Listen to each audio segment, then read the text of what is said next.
The easiest and the simplest way to kill your belly fat and fat cells for good in a few simple steps. Hi, my name is Dr. Michael Diamonds and your new natural pro bodybuilder. I'm a medical doctor, I've been doing this for a decade. In this video, I am going to share with you the simplest tip that I can give anybody to be able to transform their physique for good. I've done this for nearly a decade, and not only have I done this for myself, naturally, I've been able to help thousands of my clients, people I really care for, and the people I really want to see equally, if not even better results than I am. Look at my client Harry. He's down over 70 pounds utilizing this one simple step. The same goes for JL, the same goes for Alberto, the same goes for Tori, Avlons, Donnie, Shannon, my client Gary, and the list is endless. This simple tip that I'm going to share with you in this video has changed my life for the good and being able to kill my body fat for good. Now, I highly recommend you watch this video to the very end because some of the information you may know already, but what you're really struggling with is the implementation or what you're missing that's going to allow you to finally get to the next step so you can break through your plateau. And that simple tip that I can suggest to everybody, and this is a question that I got asked at my competition, and what inspired me to make this video is, Dr. Mike, what is the simplest way that I can kill my body fat, get rid of it for good, and finally be able to maintain this physique year long? And the answer to that is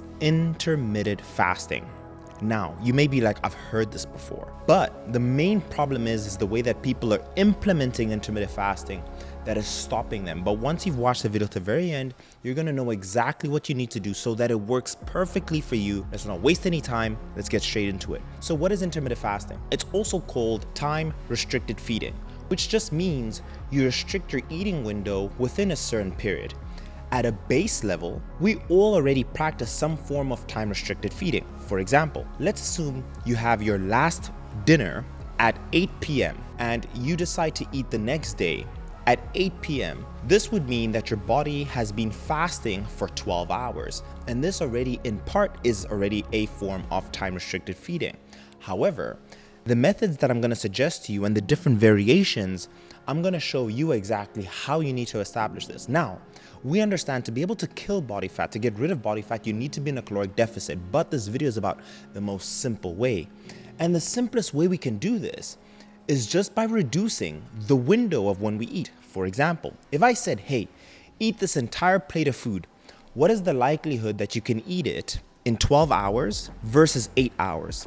It's much easier eating it in 12 versus 8. So simply just shortening the window of when you decide to eat. But at base level, we're all practicing time-restricted feeding. This is what I recommend for all my clients.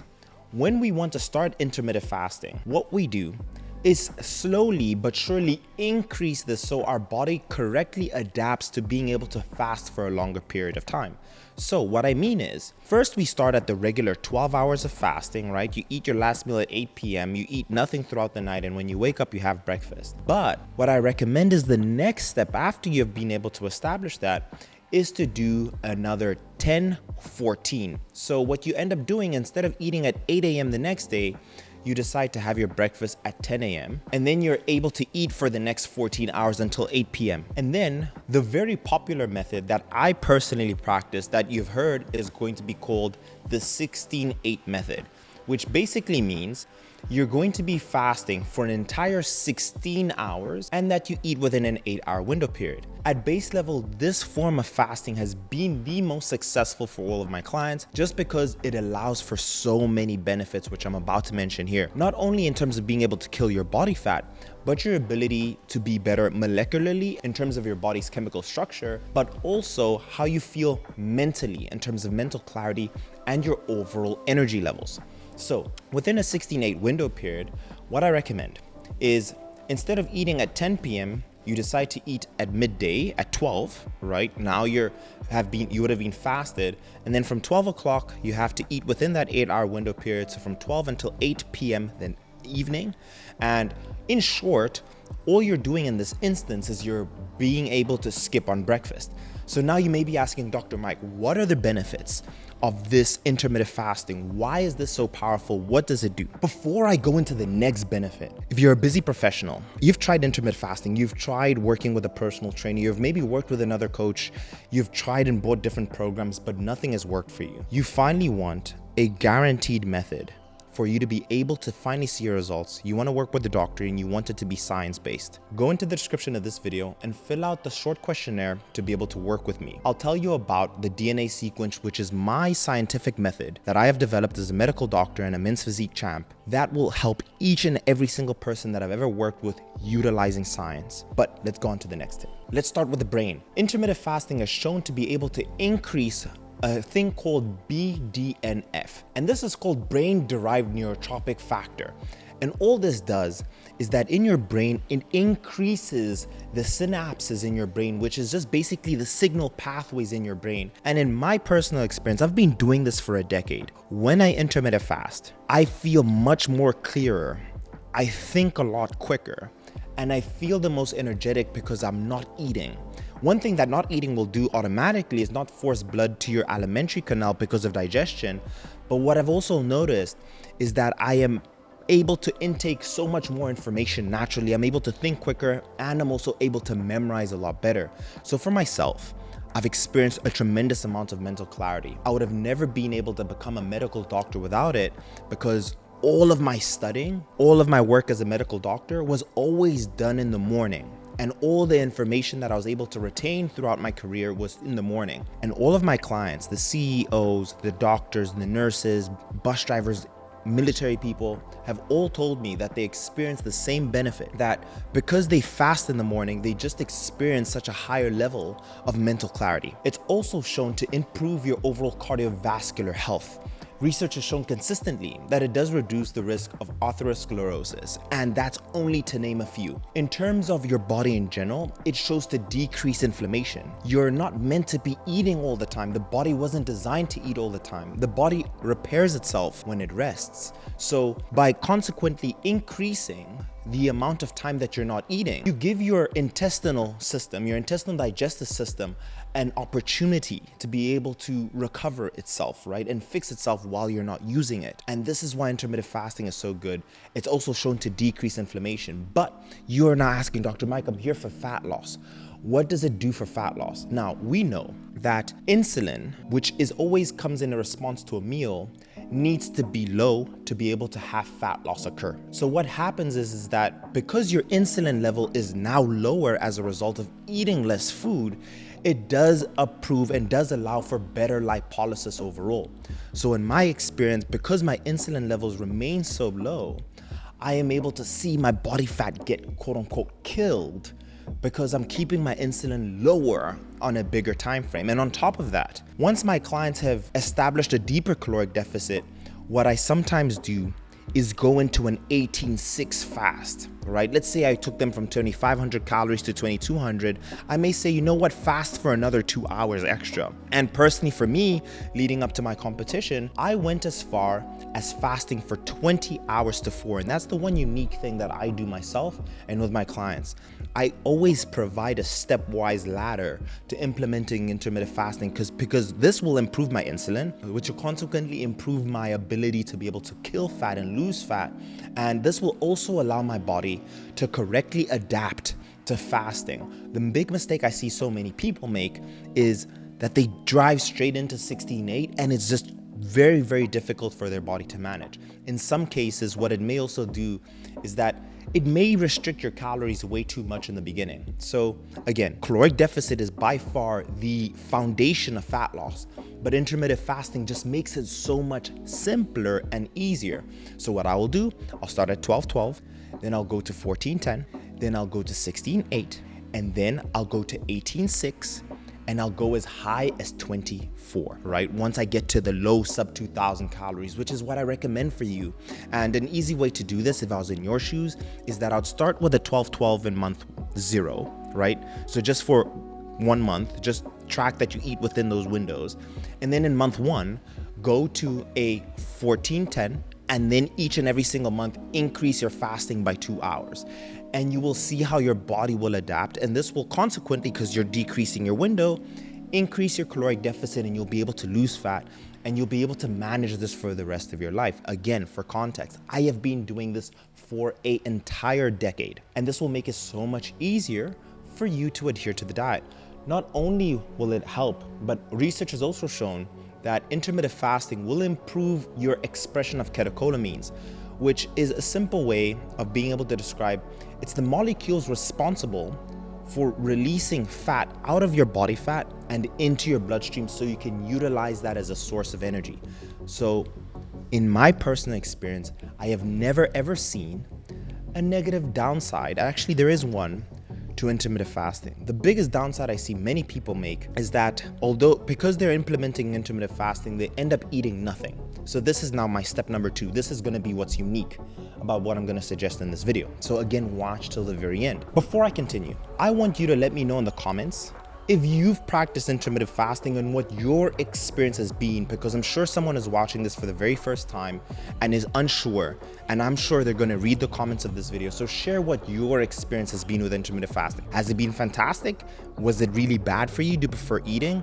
Were you weak during training? Let us know in the comments. But if you did enjoy this video and if you feel like people should see this, leave the video with a gentle thumbs up. I'll greatly appreciate that. What I highly recommend, now that you're implementing intermittent fasting, maybe you've decided, you know what, Mike, I'm gonna skip step 1. I'm gonna not eat for 16 hours and eat within an 8-hour window period. This is what I want you to do at a base level. At a base level, I want you to make sure that you're eating 1 gram of protein per pound of body weight. This is the second biggest rule after this intermittent fasting. We don't want to lose weight. We want to lose as much fat as possible, and we want to maintain our muscle mass. If you're 200 pounds, it means you need to eat 200 grams of protein. That being said, I want you to eat 4 meals of 50 grams. 50 grams for lunch, 50 grams for a snack, 50 grams for dinner, another 50 grams for the 4th snack, right? Now, let's say you're 175 pounds. Then all you need to do is reduce 1 snack of 25 grams of protein. But basically, divide the amount of protein you eat per meal and just make sure that at baseline, you're eating roughly 50 grams of protein per meal. And this is an easy way to just make sure that you're eating protein, because not only is the protein going to help you with building muscle, it will help you staying fuller for longer. It will help you retain your muscle mass, and it will make sure that your body is targeting fat tissue as a source of energy versus your muscle mass. So this is the next step that I want you to do. Now, you may be asking, Dr. Mike, what can I do in the morning? How do I manage my hunger, right? Normally, I'm used to eating breakfast. So the hunger feeling you're feeling when you wake up or whenever your stomach hurts and you're like, damn, I want to eat, is a hormone called ghrelin. This is called our hunger hormone, and it's produced and it's actually released in our stomach to give our brain a signal to feed. So research has shown that the longer you fast, the more the concentration of ghrelin actually decreases. This is why people who end up doing 72-hour fasts can actually do it, because they realize as each day passes, your body doesn't actually produce as much ghrelin anymore, because what happens is hormones are all input and output. If the hormone is giving you an input to feed and you're not feeding it, the second input is going to be much less because you're not giving it an output feeding. So you'll notice that the beginning of your fasting journey will be very difficult, but give it 2 to 3 days when you start your intermittent fasting to adapt to it. This is very normal. So I always tell my clients, hey, it may suck for the first 3 days, but you'll feel amazing after this. So let's call that the adaptation phase. But what I recommend to make your fasting so much easier, the number 1 thing I can recommend is drinking more water. Many times we're not actually hungry, we're actually thirsty. The second thing is make sure that you're drinking at bare minimum half in your body weight in ounces of water. So if you're 200 pounds, make sure you're drinking 100 ounces. But I'm sure you've heard a gallon of water. That's also a safe bet to make. Or another way, if you just simply want to know if you're drinking enough water, just look at the color of your urine. If your urine is clear white, you're drinking enough water. If it's pretty yellow or very yellow, then you need to drink a lot more water. This is the easiest way to tell if you're drinking enough water or not. But water, I also highly recommend sparkling water. Now, this is what I personally use, is some sort of caffeine in the morning.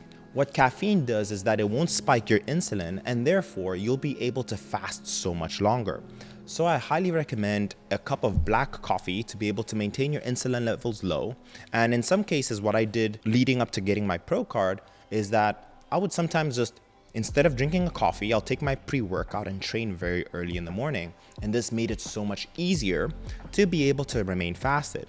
So that is what I highly recommend.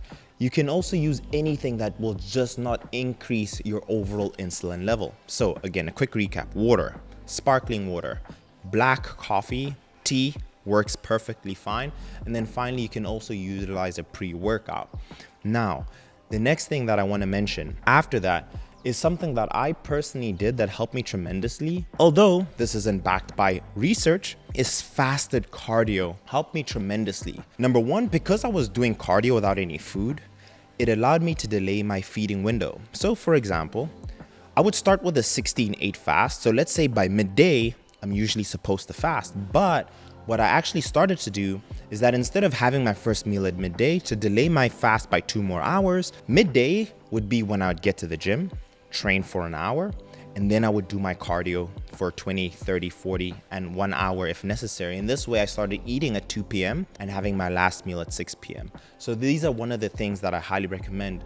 Now, I do fasted cardio. There are many bodybuilders, right? Olympians who do fasted cardio. Now, research doesn't show that there's a marked benefit to fasting cardio, but anecdotally, in my own experience, I have only ever seen consistently a benefit to doing fasted cardio. So the way that I tackle it is that my first objective when I start the diet, and let's say I just started, I'll always start at 8,000 steps. And every week, I'll increase my step count by 500. So week 1, 8,000, week 2, 8,500, week 3, 9,000, and over time just increase your steps that way. And this will also allow this to be so much more manageable by you, because you're not just going from 0 to 100. This is very important. If you start doing 12,000 steps, you may deal with the adverse effects of just doing too much. So that's my final recommendation: intermittent fasting. Make sure you're eating 50 grams of protein each and every single meal. And then finally doing fasted cardio. Now, again, there's so many more complexities that I could add to this video, but I wanted to share with you the simplest way for you to see results like I have, like Harry, Gary, Avalon's, Tori, all my clients, literally the thousands of clients I've transformed. I've done this. And not only that, in my personal opinion, the most important part is that you're able to maintain your newfound physique. But I'll leave the video here. If you did enjoy the video, leave it with a gentle thumbs up. And again, let me know in the comment section down below. Have you practiced intermittent fasting and what's your experience? Share it so someone can see if this is true or not true. Will this help them or not help them? And I'll see you guys in the next one. Cheers.